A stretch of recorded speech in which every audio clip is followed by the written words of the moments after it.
I bought 9 houses my first year. Now I just bought 7 in a week. And then the next week I bought 3. What's up, guys? You guys are in for a treat today. Today we have special guest Donovan Camarotti. He is 20 years old, flipping 60 houses a year. Let me say that again. He is 20 years old, flipping 60 houses a year. Welcome to the show, bro. What's up, man? Thank you so much for having me. I appreciate it. I mean, it's so crazy because when I first met you, it was at an All-Star Mastermind, and I was like, you're flipping 60 houses a year. I was like, okay, the dude is like 30, 35, flipping 60 houses a year, like no big deal, like, you know, I mean, then you told me you're 20 years old. I'm like, that's honestly, like, that blew my mind. Like, you know, like, it's not the 60 houses a year, it's the fact that you're 20 years old flipping 60 houses a year. I mean, so it's so crazy. I mean, what were you doing before real estate, and kind of how did you get into it? So before real estate, I was in high school, right? Okay, which is great. Okay. So, you know, I was in my senior year of high school. I was 17 years old. I needed to figure out something to do with my life, right? I needed some type of career. And my parents had this family friend, and he would flip houses. And he told me a story about how he made like 60 grand in, 2 months flipping a house. I was like, man, people make 60 grand a year. Yeah, I want to do that. Yeah. So I was 17 in high school. I was learning how to, about real estate, how to flip houses, how to do all this. Then I graduated high school. Over the summer, So while you're in high school, like at 17, you're just kind of like learning about real estate? Yeah. Was it reading books, podcasting? How would you learn? Like TikTok? A lot of YouTube. Okay. Right? A lot of YouTube. I would listen to podcasts. Anytime I was in the car, I would never listen to music. Every time I was in the car, I was listening to podcasts about real estate. Then I graduated high school. Over the summer, I started walking properties. I started, trying to make offers on properties, connect with realtors, this and that. Then my first week of college, not even my first week, I was moving my stuff into my dorm. Okay. Into my college dorm, and I get a call from my realtor. Okay. And he says, hey, man, I see this property. I think you'd really like it. It's a good deal. Let me know if you want to see it. I was like, man, I will be there tomorrow. I'll drive back. Okay, so you're like moving yourself into college. Your first, I guess, opportunity from an agent who's going to show you something, like called you, and so you're driving all the way back to. And where was college for you? College was about an hour and a half away from. So it wasn't too far, but it was far enough to where I wouldn't want to do it every day. Yeah. But I drove back. I saw the property. I offered on the property, and a week or so went by. Didn't get an answer. I was like, oh man, we didn't get it. I was, I was sad, right? Calls me back. He was like, hey, there's another interested party. They want to hear your highest and best. So I came up a little bit in price. And the next day he calls me and says, hey, bro, you got the property. Awesome, man. And man, when I heard that, I was like jumping. I was, like going like this. I was so happy. And then now I had to figure out how to buy it, right? So did you have money at the time? Like how are you going to... I had a little bit of money saved up. Basically, just enough for a down payment if I got a hard money loan. Okay. So you didn't have enough for the renovations then at this point? No, but thankfully, my hard money lender included the renovations in that loan, so that was perfect. Okay. So I was able to use that money, put the down payment on that property. And what do the numbers look like this guy? What's the purchase price? So it was a condo by the beach, a block from the beach. Nice spot. I bought the property for $200,000. Okay. It needed $26,000 in work. Okay. And how did you know it was $26,000? Did you have a contractor walk it? Like, because you're fresh out of high school, like, I mean, how much experience did you have in construction or like renovations at that point in time? Essentially none. I had no experience at that time. What I did was I kind of talked to contractors and I was like, hey, roundabout, what does a bathroom cost? $6,000? Okay. What does a kitchen cost? $9,000? Okay. I added all that stuff up. I came up with a budget of $25,000. At the end of the day, it costed $26,000. So my first deal, I was pretty close. Yeah, that's very right? good. So. The plan for that property was never to flip it. The plan for that property was to keep it as a rental. Okay. Because I always hear people, preaching, hey, passive income, make money in your sleep, all this and that, which is, great in concept. But when you have no money, it doesn't work. It ties up all your money. Because the cash flow is so little on one property, right? So it always makes sense to like kind of like build up a wealth or active income first, and then dump it into rentals down the line, just so you can like accumulate more rentals at scale versus like one every like 3 years or however long it takes to save with the down payment. Exactly. So I was going to rent it. I had a realtor that was going to rent it, and I was like, hey, just out of curiosity, what is this thing worth if I were to sell it? And she was like, well, it's probably worth $325. And I was like, wow, that's really high. I put I bought this for $200,000. I put 25 or 26,000 into it. Yeah. I could sell this for $325,000. Yeah, I gotta pay $20,000 in commissions, whatever. Yeah.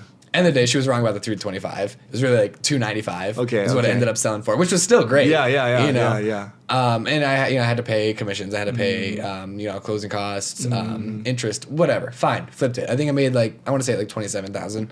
But for your first deal, which is great. Yeah. I mean, it's positive. A lot of guys they struggle first finding and funding their first deal, but also being positive at the end. So the fact that you just, even if you made $1,000, is this thing works. Let's do this, right? So. Yeah, absolutely. That was the proof of concept. And then I had this scheduled to close. I believe it was scheduled to close on March 14th of 2022. Okay. Then I had another property that was going to close exactly a week later, March 21st. Wait, so this is super recent. So 2022 was when you basically started your journey in January or March, in 2022 basically. It was October of 2021 when I bought the property. Okay. So I had this one, I got the contract on it to sell. It was going to close on March 14th. During the time, I got a contract on another property to buy. Okay. So the one I sold, my first one, closed on March 14th. Okay. The new one closed on March 21st. I took that money, I put it right into the new property. The closing date for the next project was on March 21st. Yep. So if anything went wrong, it didn't sell or there's extension, then you wouldn't have the money to do the second project. Right. But thankfully that one sold. You got the money back, your initial money plus a profit. Now you could do that second deal with the hard money lender on the March 21st deal. Yep. So I use the same hard money lender. And if for some reason that property didn't sell, I would have figured something out or got an extension or whatever it might be. Anyway, so it sold. I bought the next property. That one closed, and then about a week later, got another property under contract. And this is massive, probably 3,000 square foot house. 4 bedrooms. Are you doing this all by yourself? Did you have a partner? Any help in this, or what does that look like? Yeah, great question. So my first deal ever, I was all alone, right? Okay. My parents were there to support me, ask them for advice, whatever. Do you need a handyman? But you're basically it was just me. You by yourself, just taking initiative. 18 years old or 17? I don't know. How are you? 18 years old? At that point, 18. Okay, 18 years old. Buying your first deal, just figuring it out by yourself. No guidance, no mentorship, no coaching, nothing. So yeah, exactly. Okay. And then during that time I met my partner, and we partnered on, I don't know, I probably want to say 10, 15 deals. Okay. And we were just 50-50. Okay. And he's a great guy. We did a lot together. At the end of the day, we ended up having a different vision. And there was nothing wrong with that. Yeah. But so we did deals 2, or at least for me, deals 2 through, like I said, 15 or so. Okay, so after that first deal, you brought in a partner. How did you guys know each other? How did you guys meet? We met at a RIA, which is great. What's a RIA? A real estate investment association. So it's a group of investors in a local area. Okay. Where we all come together and we talk about real estate, right? How'd you what was it about him that what did he bring to the table, and what did you bring to the table as far as the partnership? Well, one thing was showing money for reserves. Okay. Which I didn't really have, so I needed someone to show money for reserves if I was going to be buying multiple properties at once. Got it. So he was able to do that. For the most part, we tried to put about 50% capital contributions into the business. As much. Both as of you guys, possible. you 50-50 as far as capital. Yeah, exactly. But I needed him to show a bank account with reserves. So you're both putting the same amount into the deals, but he just has more sitting aside just for the hard money lenders satisfaction. Correct. And then I brought, all my, trades, my subcontractors in, and I already had the knowledge of doing one deal. Yeah. So he hasn't done any deals yet. He hadn't done any deals at that point. It was just me. So I had the knowledge of doing one deal before. So that second deal, renovated that house, kitchen, bathroom, floors, roof, paint, siding, everything, in 3 weeks, 21 days. Hot time in the market. Put it on the market, sold it right away. The first weekend had 7 offers, and closed it in 7 weeks. Awesome. So that was great. That was a great second deal. Third deal did not go so good. Okay. The third deal, like I said, it was at the time I bought it, it was a 3-bedroom, 3-bathroom house. Okay. 3,000 square feet. So large house. Large house. Okay. Yes. And it had probably a commercial size pool in it. It was a massive pool. Okay. It was basically the size of 2 big residential pools. So this is like is it a luxury home? This sounds like a... You could consider that. I mean, depends what you consider luxury. But, you know, it was in a very nice neighborhood. But this house, it was a lot more than what we really should have gotten into. Yeah, and on your third deal, you mean? So. Yeah, on a third deal. The thing is crazy because both of you guys have no experience. Right. Like you did one deal, then you guys both did a second deal together. But like the other guy's brand new too. Like he doesn't have like any kind of like coaching or any kind of like guidance or anything. So the two of you, and how old was your partner? He was like 40. Okay, so he was older than me. Yeah. But he still has zero like real estate investing experience. And so. Yeah. Okay. Yeah. So you know we were new at this. This is a third house I bought. You know, second one together with him. And that house, we owned it, I think, for, I want to say 14 or 15 months. Okay, wow. You know. So from like 2022 to like the halfway through 2023, you're owning this flip. Exactly, which is bad if you know anything about flipping houses, right? And you know, it's an expensive property, so the holding costs will eat you alive. Yeah. Not only that, the renovation was way more than we anticipated. I think we budgeted like $125,000 for this property. The renovation cost like $270,000. Wow, that's a big freaking difference. Right, exactly. And it wouldn't have cost that much if we had the right people, right? Yeah, so we had to renovate this house essentially 3 times. Wow, okay. Because, you know, the first crew we hired, they underbid the job. They ran out of money. They took off. Had to hire a second crew. And they did all right. But after that second renovation, we listed it on the market. Couldn't sell it because the quality wasn't there, right? You know, the drywall was just not so flat. Yeah, for that price point. Right? You know, almost $900,000 house. The drywall wasn't so flat. You know, the trim was a little weird. Had to come in a third time, spend another $40,000 fixing all that stuff. At that point, put it on the market, sold it right away. You know, took a loss on it. Whatever, no big deal. What did you guys lose on that one? I think we lost like $50,000 on that house. Well, that's nothing to sneeze about. But I mean, it's crazy that you guys have like zero experience. I mean, like you're figuring out as you go along. I mean, like your first contractor runs out of money, runs off. I mean, it's just like there's so many learning lessons. But it's crazy how you guys are just able to like overcome this, like, you know, and figure all these things out. Yeah, and the other thing, you know, which really saved us is, you know, we were flipping a lot other houses throughout that whole time. So you're making money on the side while this loser or this thing was happening. So. Yeah, and that's why, you know, my advice to people whenever they ask me is like, hey, you know, should I flip one house at a time? You know, maybe to start, okay, but you know, I wouldn't just rely on, you know, one house. What if you don't sell that one? Yeah, because there's always a chance for them to be losers. The big thing is like you can't stack multiple losers. So like like if you have like, let's say you're buying 10 houses and like 5 are losers, like you're in big trouble, right? So yeah, exactly. And you know, to this day, that's the only house, you know, I've even you know, come close to losing money on. Okay, that's good. Which is great, right? Yeah. But you know, we were flipping houses, you know, over those 15 months that we owned that house, which was great. You know, that kept us in business. You know, some of the profits went to cover the holding costs and, you know, additional renovation costs, whatever, for that property. But you know, it was just so essential that we had those other properties, which is, you know, like I said, it's what saved us. Anyway, we finally sold that property. You know, we made it good, but I learned 2 main lessons, right? Whatever you're going to put out, whatever product that you put out, make sure it's quality, right? Because you're talking about the house in the back end. Yes, exactly. You know, a renovated house is essentially, you know, my product, right? Yeah. So if that quality is if that product is quality, people will remember that. And not so much people, but especially realtors. You know, realtors will want to work for us. Your reputation in the community. Exactly. You know, we're easy to work for. Any repairs, you know, we'll take care of it. You know, they know that the house is going to be solid and it's not going to be rigged together like some flippers do. The thing too is like, good reputation like travels slightly, or like let's say you do everything right, like let's say you renovate things well, when there's a defect you go and fix the repairs, then the realtor is happy, the buyers are happy, they'll tell a couple of their friends, etc. It's like, okay, things are great. But then if you do it incorrectly, like let's say you skip corners, you cut corners, and like you do a bad job, the sellers or the buyers are like, hey, can you actually help with this? And like, hell no.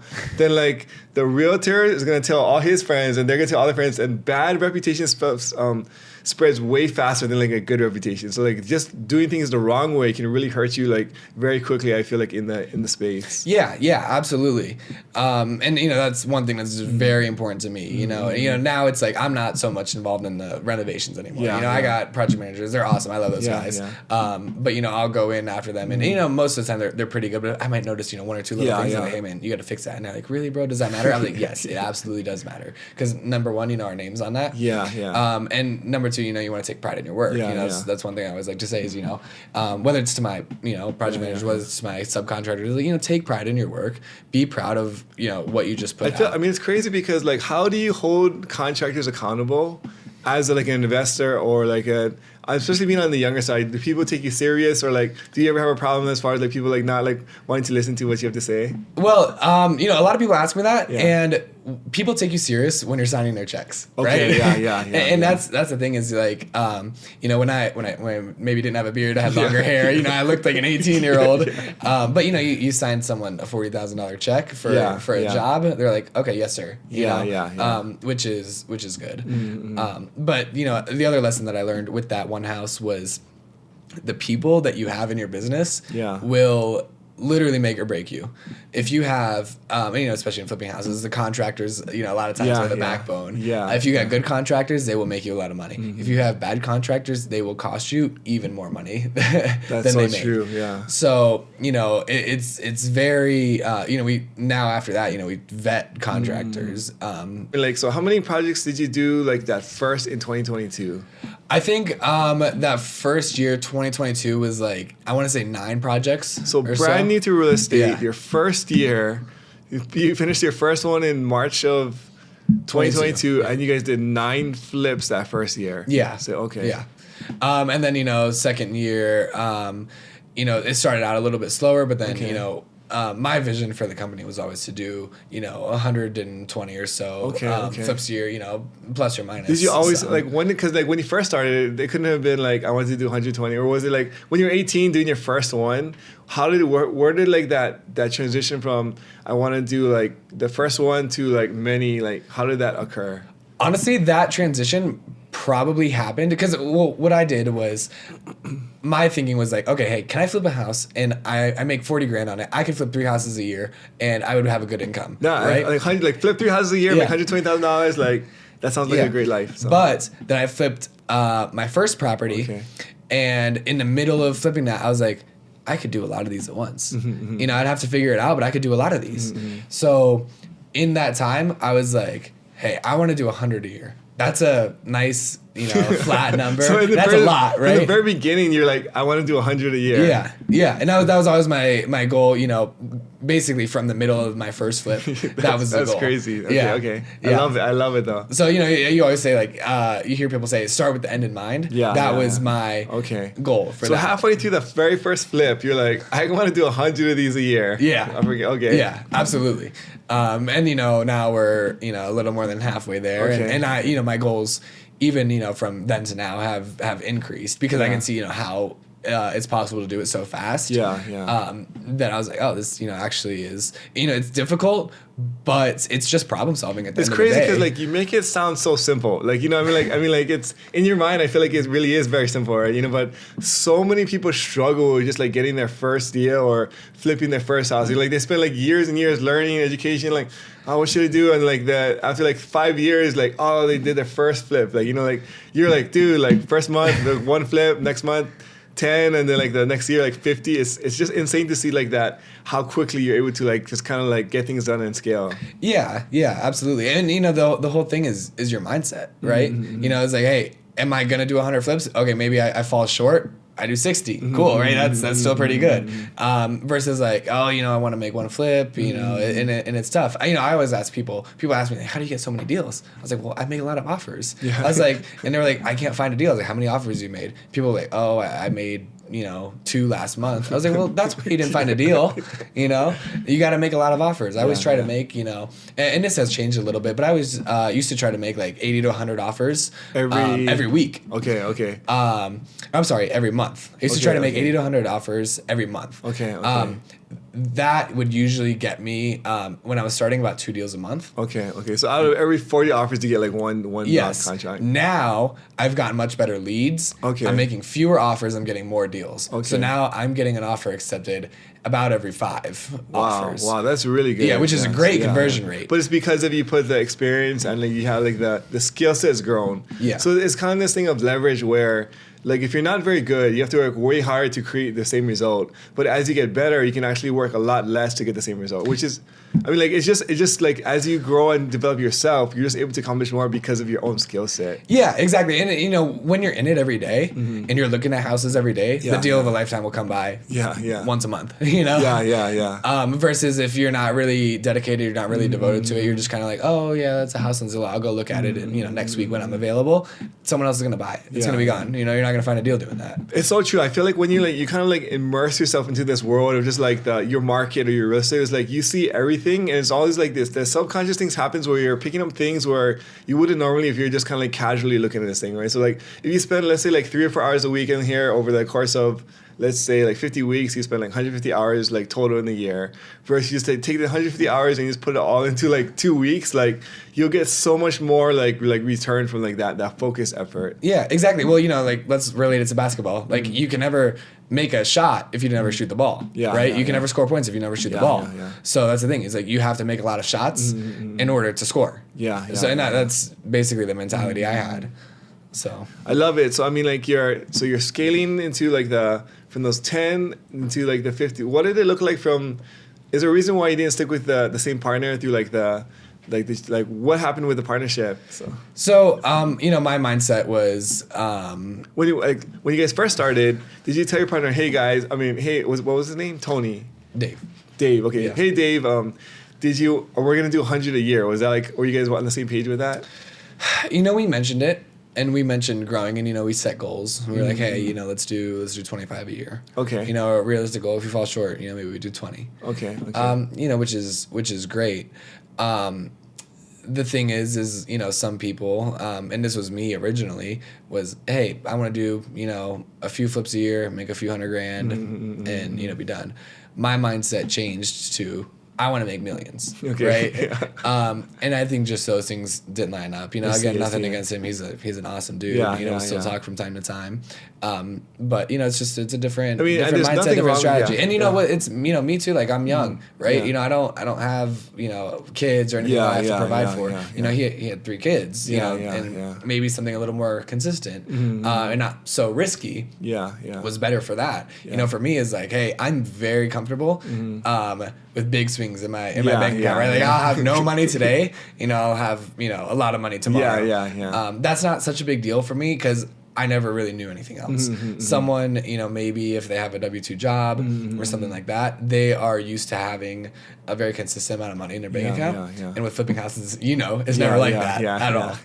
So the thing too, I think like whenever there's partnerships is there needs to be alignment in like direction and speed because like if one guy wants to do like 10 hours a year, one guy wants to do like 30, like they're gonna be like at different like speeds. And then like the thing is sometimes like when you first start you're in the same speed, but then like as you grow like you're growing as an investor, right? So the same Donovan that was flipping houses 50 like or one house in 2022 is a different guy who's flipping like 100 in 2024, right? So like it's just you're expanding as a person, and so as you and the partnership are like going through life and growing, you're becoming a better version of yourself and elevating at a higher pace. And so if he can't keep up with it, sometimes it just is not a good fit because you're increasing your ability so much faster.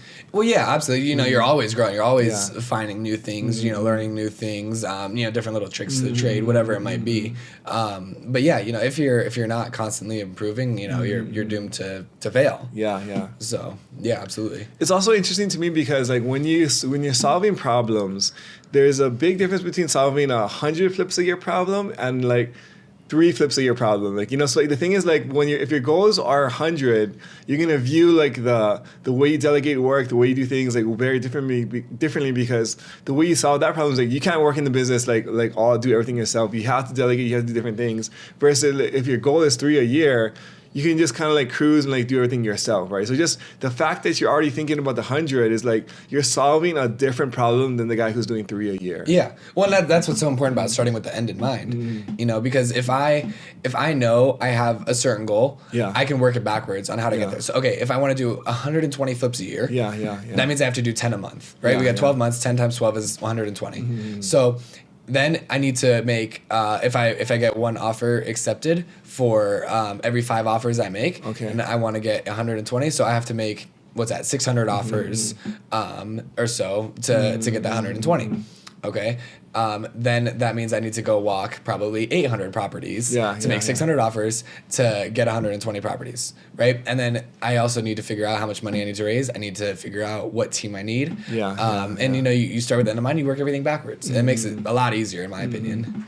So I mean, so after the partnership kind of ended, what year and what month was that? So you know, it started. You know, we started talking about that probably in May. Okay, May of 2023. May of 2023. Okay. And then by the time we sold off all the properties that, you know, we finished out what we had, sold it off, it was about October of 2023. Okay. I started buying houses by myself. Okay. I bought my first properties in July. I bought a couple of properties in July. Hired 2 project managers right away. Did you guys have any project managers at that point in time? No. So no project managers at that point. Well, in time, you know, he kind of would handle that side of. Yeah. But you guys, things. it was you were doing everything. So, we didn't have any employees. You know, we had a bookkeeper, but that's not really an employee. You know, they were their own company, right? Yeah. So it was just us. My mindset was, hey, I want to build a team. So I mean, like you and your partner by yourselves, no employees, like nothing. You're flipping basically like 15-ish like houses a year. 15 to 25. Yeah. That was about the rate we were doing. Okay. Yeah. Then you broke off on your own, saying like, hey, I want to try this myself. And then so you immediately hired 2 project managers. You said. Yeah, immediately. So I bought like 2 houses right at the end of July. Okay. I put them in contract like late June, closed late July. Yeah. I said, all right, cool. I'm gonna hire these 2 project managers. You know, it was very time intensive, you know, to train them, whatever, at the beginning. But I was like, wow, this works, right? So now I'm gonna keep doing this. So then, you know, that was July. You know, August, I think I bought another 2. And then, you know, the next month I bought like 5. And I was like, whoa, I just bought 5 houses in a month. Yeah. And I was like, I could do this.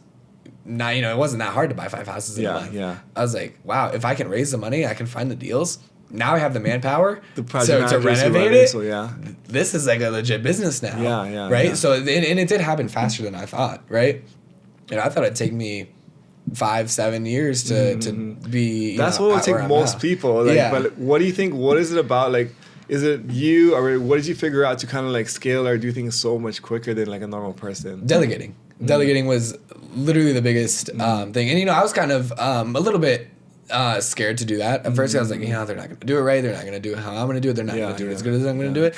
And the thing is, if you hire someone that's better than you at any specific task, they're gonna excel way more than you would, because they're gonna be better at it, and that's gonna be all that they're doing. They're gonna be specialized in that task. And even if they're I always hear 80% as good as you, that's a win. You still get it right? done, right? So like now you're free to do other things. Exactly. So what I did, I hired project management.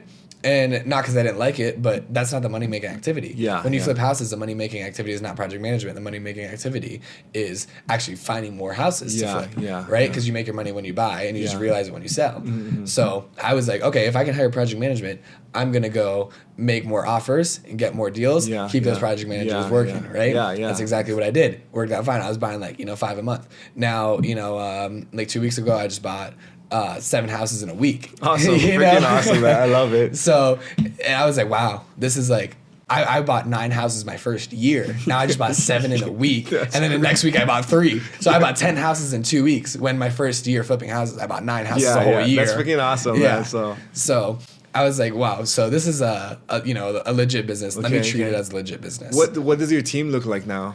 So I got my 4 project managers. Okay. Right? I got 2 main agents, and obviously they're not. So they're not in-house, but then you work with them like regularly. Correct. Yeah, very regularly. So they're kind of like almost like partners, like on You guys are like, they're like vendors / partners with exactly, yeah. And then you know, same thing, you know, bookkeepers the same way. The bookkeepers are awesome because, you know, every week they send me detailed budget reports. So I'll say, hey, you know, if our paint budget's $2,500 and we spent $2,800, you know, we're over $300. Here's the delta, $300. Go find, and I'll tell my project managers, go find somewhere else in the budget to save that money. Oh, wow. Okay. So that's great. You know, hire a bookkeeper. That was like a first hire. And that was well worth the money. And it's not that expensive if you get a third-party company to do it, especially at the beginning. Then I have TC. You know, she's awesome. Again, in-house TC. It's not in-house. Okay, like a vendor TC. It's a vendor, but, you know, we work so closely together. Yeah. It's almost like it's in-house. You know, it's almost like that. Yeah. Right, exactly. And then, you know, I just brought in one of my agents. His name's Derek, who's selling a lot of my deals. He probably knows better than anyone my numbers on deals and how I like to offer on properties and what I look for. So he's now starting to do appointments and acquisitions and everything like that. He's a good talker, so he can explain things to people very well. Yeah, so he's almost like a team member at this point. I mean, he's not officially on a W-2 salary, but he's like, he knows your system so well. Like, he's like, you guys work very closely together. Exactly. Because, you know, I mean, when I was buying a lot of properties off the MLS, and we were out there probably looking at, like, you know, 3 houses, 4 houses a day, sometimes more. And that's very time consuming, right? Very time consuming. Yeah. So I was like, okay, that's the next thing, right? Hire project management. The most time consuming thing was project management. Got that off my plate, right? The next thing is acquisitions. Okay. Let me hire someone who's better at acquisitions than I am, and that can take the time to do that. Now I can work on the marketing engine. I can work on the raising money, you know, and then I can work on the business, and I can pull levers in the business rather than doing a job in the business. Yeah, and you can, I mean, that's so good. I mean, like, now, like, you kind of, like, you're hiring all different parts out, and then you can kind of, like, just, like, adjust the machine to be more efficient, to go faster, put some gas here, put some oil here, and then now, like, you can do, like, 500 a year. Like, who knows where that limit is going to be. Right, exactly. And, you know, I can optimize, right? Because, like, so I want to do, you know, about 25% more houses than I did last year. Okay. But I want to do them, but I want to gross twice as much money. Yeah. So I need to optimize. You need net as much as yes. I'm sorry. I want to net twice as much money. Yeah. So I need to basically optimize what I'm doing now. I was like, hey, we're spending, you know, 3 months on our renovation when it should really be 6 weeks. That's costing me, you know, average $3,000 a month. So that's costing me $4,500. Yeah. That means if we can get every single project done a little bit faster, we're going to have an extra $4,500 per house. That helps, right? It's crazy because, like, a lot of people don't realize this, but in business, there's a top line revenue and then there's the actual net after all the expenses, right? And so this delta sometimes can be, like, very huge. In fact, it's always very huge. But whenever you can, like, you as a business owner or the investor, you always want to maximize your net, right? So, like, that's really the only number that matters at the end of the day. So, because you can be making $10 million gross and make like $100,000 net, and it's like that's pointless, right? But if there's the bigger the gross, the more the room is for you to optimize and kind of get a higher net. So it's smart that you're trying to increase your top line, but you're also trying to increase your net by just making things more efficient at the same time. Exactly. So if I can do 50% more houses, and I can make twice as much, that's a win-win. It's almost like you're doing like 4 times as many houses at that point. Exactly. So what are kind of like the things you've seen like practically as far as like optimizing the business so far? The biggest thing is, you know, the times with the renovations. So, you know, I try to tell my guys, I was like, hey, as much as you can plan before we actually close on the property, plan that, schedule it out, you know, allow for a little bit of, you know, buffer. Allow a little bit of wiggle room in there.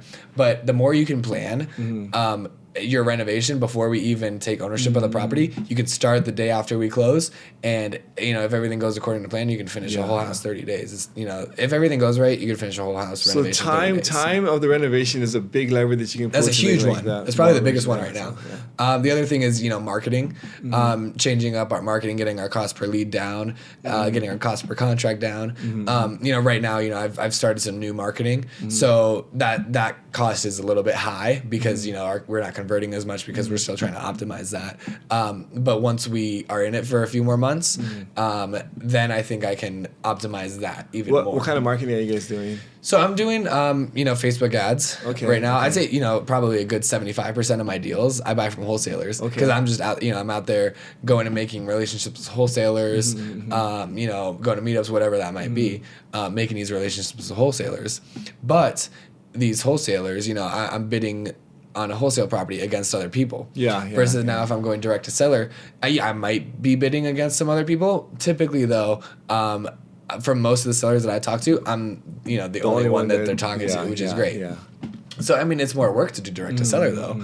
But you can also bid the houses lower. You're kind of the middleman in the wholesale. Exactly. Right? So. Because, you know, I'll pay wholesale fees that are $50,000. I'm like, wow, I could have, you know, spent $20,000 in marketing and, you know, gotten this $50K assignment fee plus, you know, some other assignments. So that's why, you know, I started doing direct. And, you know, every once in a while I'll still pick properties off MLS, but, you know, not so much.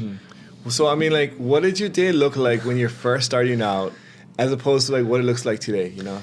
So my day when I was first starting out, you know, I was looking at, you know, properties. I would get these lists, like long lists of properties, just driving for dollars list or, you know, Zillow, whatever it was.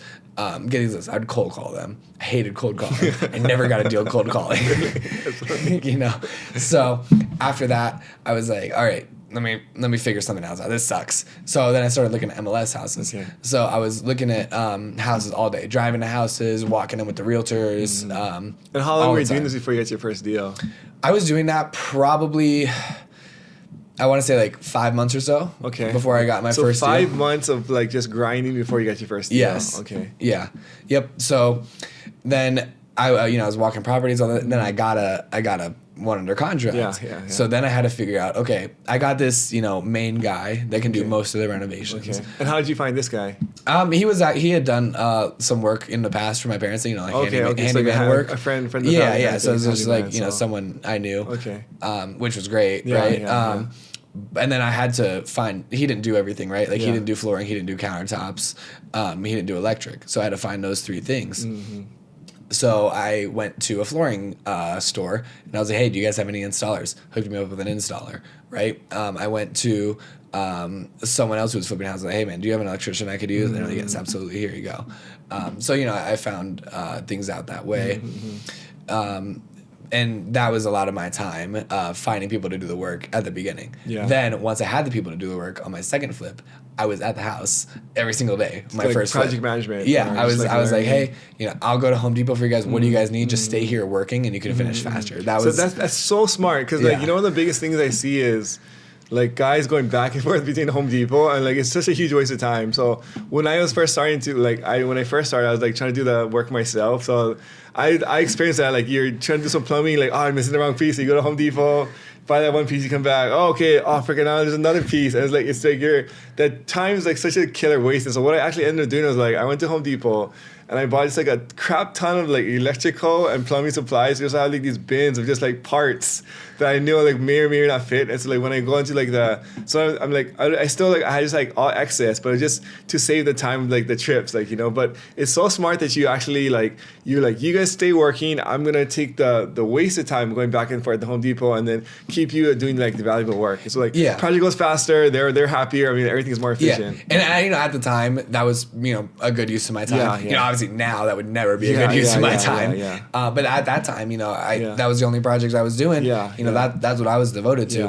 And, you know, when I could, I would, you know, still go out and try to find new houses. But one thing I would recommend for people is if you have a project that you're working on, you're flipping a house, don't wait until you're done flipping a house to go look for another one. You know, start looking for the next one while you're still renovating that one. I feel like also that when you're first starting out, like, because you don't know anything about construction, like, how did you learn like what like a good contractor or like good work looks like, and like, you know, like that the whole process of everything? Well, because I had bad contractors.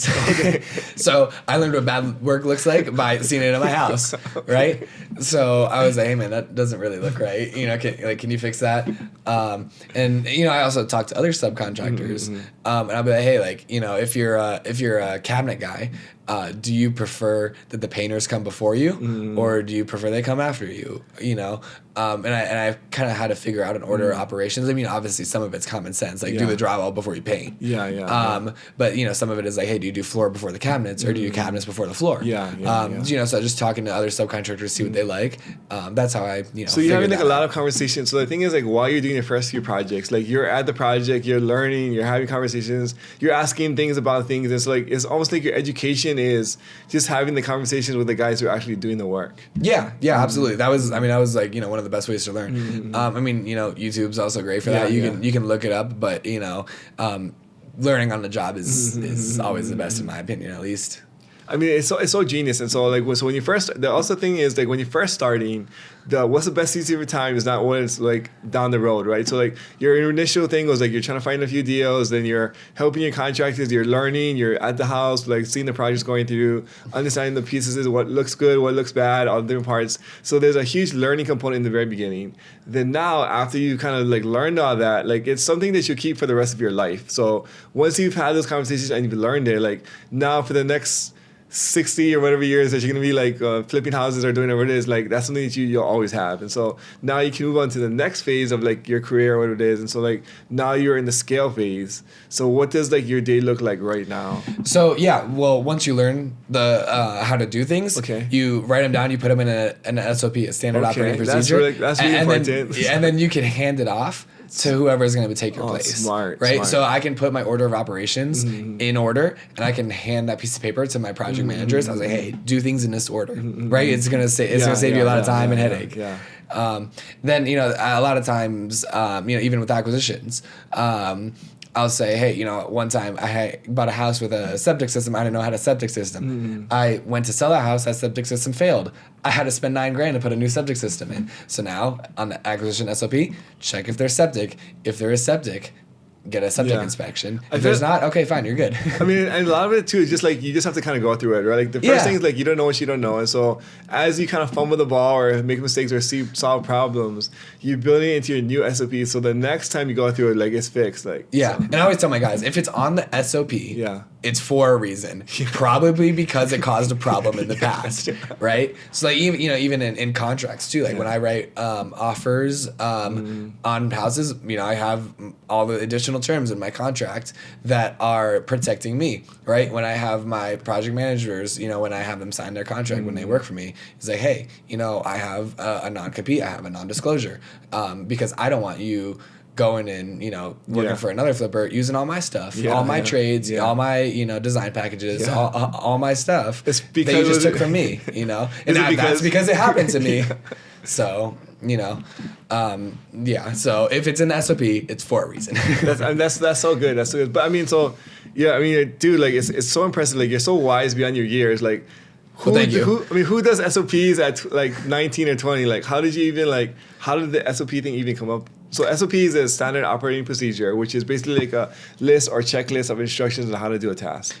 Well, it really it happened because you can only keep so much information in your head that you can remember it at one specific time. So when I was doing maybe a couple deals at once, I could remember it all. But then when I started doing a lot of deals, I couldn't keep everything in my head, so I needed to write it down. So it was for yourself initially. It was for myself initially, and then I beefed them up even more when I hired new people. I see. Because I could fill in the gaps myself when I was writing. It's more of like a reminder checklist for you, like, don't forget this, don't forget this. It's for yourself. And then so when I hired people, I gave them the SOP. They poked a couple holes in it. I was like, oh yes, because I would just fill it into my head because I kept everything in my head. Nothing's in their head. This is all they have, right? So maybe we're missing a step or two in between, and then right away they poked the holes in it. I was like, oh, perfect, okay, cool, I'll add it in there. And now I don't really have to worry about that as much. What do you guys use for, like, is it Google Docs, is it Word, is it like software that's used for SOPs? It's just a Word document, basically. It's like Microsoft Word. Yeah, and I'll send it to them. It's just part of onboarding thing. When I hear something, hey, here's the SOP, right? You're gonna walk with me, through the process of everything for a little bit, and then you're gonna learn any questions. Please let me know. So that's basically how it is. That'll improve. As I hire more people and as I get further along. But that's what it is for now, and it works. The other thing is too, I have design packages for all the houses. So any houses, an average house where I live is 450,000. So any houses under 400,000 get a certain design package with maybe not as nice stuff because you don't need it in that price point. Then all my houses 400 to 700 or so get another design package that's a little bit nicer. Nicer tile in the bathroom. Nicer cabinet poles. All that type of stuff. Then, anything 700, to a million plus gets an even nicer design package. Yeah. So, and that was great because, we're ordering hundreds and hundreds of items. You got 50 flips going a year. So yeah, for every single house. It's like, you can never keep track of that unless you have some type of package. And what I do is I have a package with how the house is supposed to look, pictures, all this and that. Then I have another one with all the links. So I'll have the links for everything. So I'll have, hey, here are the doorknobs. Hey, here are the door hinges. Here are the doors. And links for everything. So I can give it to my project manager. I can give it to a contractor. Say, only order off this list. If something isn't available, here, go to the backup. And then so the project managers, how do they keep track of where the inventory is? Is it just on their own, or do you have a system for that too? So yeah, they're responsible for keeping track of the inventory. I always like to say, take the inventory to the property when it's necessary. Don't be having, fans and plumbing fixtures and everything at the job site too early because, they could grow legs and walk away, right? Do you guys have a warehouse or something, or where you have other supplies? No, honestly, it never really pays to have a warehouse. Let's say, for example, if I buy flooring, normally it's $1 a square foot, but I could get it for 70 cents, that money would be just eaten up and storing it. So our orders are typically, they come in with, next day. So you just have lead times as long as you can get it in. Yeah. So I'll say, hey, our bathrooms are scheduled, in 2 weeks. Make sure that in 10 days you order all the stuff for the bathrooms so that they're there in time. I guess that's one of the problems in Hawaii is our lead times are so long. Yeah. So sometimes we gotta order 3 months in advance or whatever things, and so it just helps to have some storage area or something. But and maybe Hawaii, that's different. If you can't get something next day, then you probably would pay to store it. But so most of your stuff is next day or within a week or within a few days and stuff. Yeah. Okay. And then if we're getting from local suppliers, you could usually go pick it up the same day. If we got trim, doors, whatever. Even if there's some stuff we order on Amazon's gotten great. They'll send you that stuff this overnight sometimes. So that's basically how we do it. So awesome, man. So awesome. So I know you guys you got 50, 60 going this year. What's the biggest win that you guys had as far as a house that you guys flipped? So are you asking in terms of how much I made on a house? Yeah. So there was this one house. I think I made $87,000 on it, but I made $87,000 in less than 60 days, which was awesome. Yeah. Explain that to me or to that. So that deal was why is $86,000 in 58 days important? Oh, got it. So the reason it's good to the velocity of money is important. Okay, right. Explain that to me. So the velocity of money is how fast you move the money. Okay. So if I can invest $1 today, when is that investment going to pay me? It's your cash conversion cycle, right? So if I invest $1 today, I know that that's probably going to pay me in 5 months. Okay. So if I can invest $1 today and get paid in 2 months, I'll take a little bit less to get paid in 2 months than I will to get paid in 6. So for example, if I can wholesale a deal and I can make, $40,000 flipping that deal, or I can make $20,000 wholesaling it, but that $40,000, there's risk involved with a flip. If I go over budget, maybe I don't sell it for as much as I thought. And I sell that in 5-6 months, or I could take almost a guaranteed 20 right now and in 30 days and get paid. I'll take that all day long. That's why it's better to make, even if you make a little bit less, in my opinion, to make it faster, and then you can use that money to reinvest. So I can reinvest that same money 3 times if I get it 2 months, and versus the same amount as if I did it in 6 months and I made triple.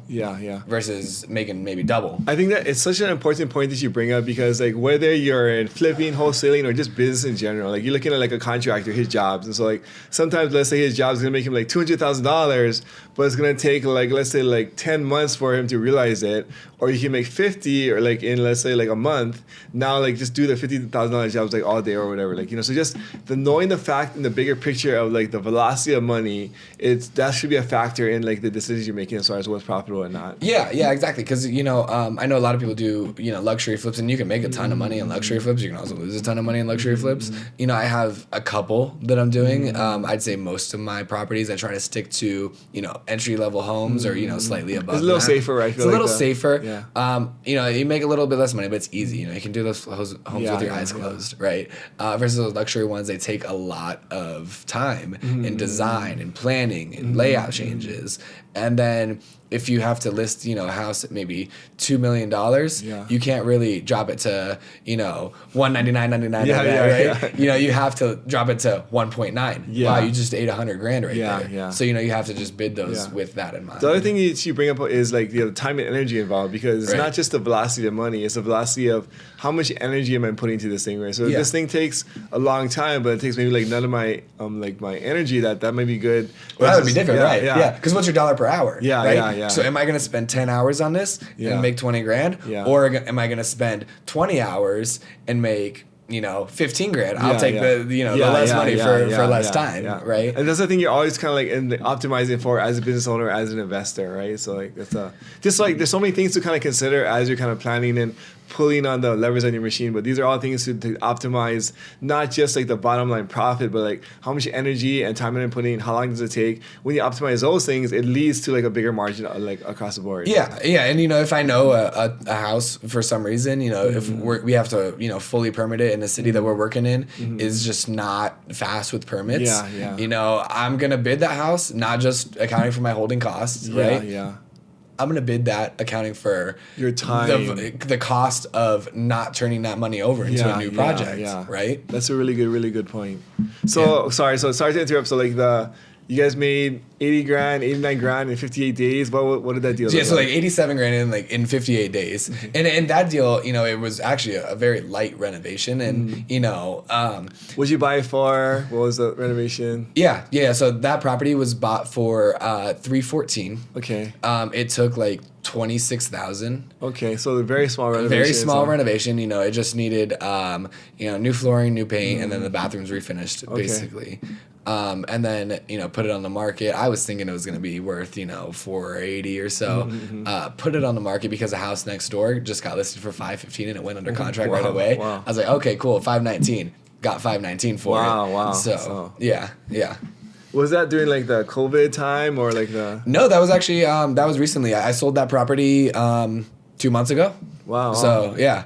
Congratulations, man. Thank you, bro. The thing is, like, I feel like I've had the same experience where like you do like this, you're on like single, then you're gonna get a home run like every so often, right? Just this, as long as you're in the game and like doing things, like eventually you're gonna get like very lucky like every so often. Yeah, like if you're always swinging the bat at the ball, you're gonna hit a home run at some point. Yeah. And you know, and for me in my market, you know, that's a pretty decent profit. You know, I know you guys in Hawaii making $150,000 a flip, but you know, typically an average flip is also $40,000 or so. Ours also take a lot longer. It's like there's way more energy involved, and like there's permit. There's like which you have to account for. Yeah, so I mean, I'm almost like if I could like choose markets, like knowing what you've got over there, I feel like yours is a better ROI as far as like time, energy, and like things involved. Like, you know, so yeah, because you know, if I can invest $100,000 in a house, and then you know maybe I can make 50 on it, right? That's a 50% ROI, and I can make that 50 in 4 months. I can invest that $100,000 again, you know, 3 times throughout the year, and I can make 50. So I invest $100,000 and make 150 throughout the year. Versus if you know my cycle's longer. I mean, our cycle's like we raise like 300 or 400 private, and then like we make like 150 over like 9 months to a year. So like that's it's just like a bigger like it's like the ROI in general. If you're just looking at the raise and the time involved, is like ours is like way less than like what's yours, even though like the actual dollar amount is higher. So, the dollar amount is higher, but the dollar maybe per hour or per month, ROI, whatever you want to go by is super interesting. Well, if somebody's like just starting out, they're like in high school, or let's say even like their 30s, and like, hey, I want to get to where Donovan is in like a year or 2 years as fast as like he has been. What kind of advice would you give to somebody like that? So devote as much time as you can to it, and whatever you want to do, you know, whether it's flipping houses, whether it's, you know, something else, focus on that one thing. And don't go trying to start, you know, multiple businesses at once. You know, that doesn't work because you're not going to be able to build one business really well if you're trying to build 2 or 3 at once, right? You know, I think I want to say this was a Brandon Turner analogy, but you're building a bridge from the mainland to an island, right? You're going to build that bridge 1 lane at a time, and then once that bridge is built, you can add lanes to that bridge. Yeah, I love that. Versus trying to build a 5 lanes at once, and then you just never get to the island, right? So that's my thing. You know, focus on whatever it is. Focus on it and put as much time as you can into it, and you know, try to learn first. Don't just, you know, jump into it and then figure out. You know, learn what you can learn. upfront, right?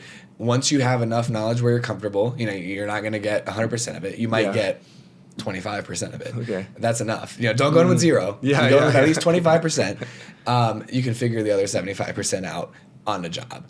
But yeah, so spend as much time as you can learning, and then once you're ready to do it with all your heart. Don't try to, go halfway. Don't try to do other things. Just do that, and you will succeed. Love it. So awesome talking to you. So I feel inspired. I feel like you're gonna inspire a lot of people through like our audience. But if people want to reach out to you, where can they find you? Yeah, so I'm pretty active on Instagram and Facebook. My Instagram is Camarotti Homes. It's my last name, Camarotti Homes.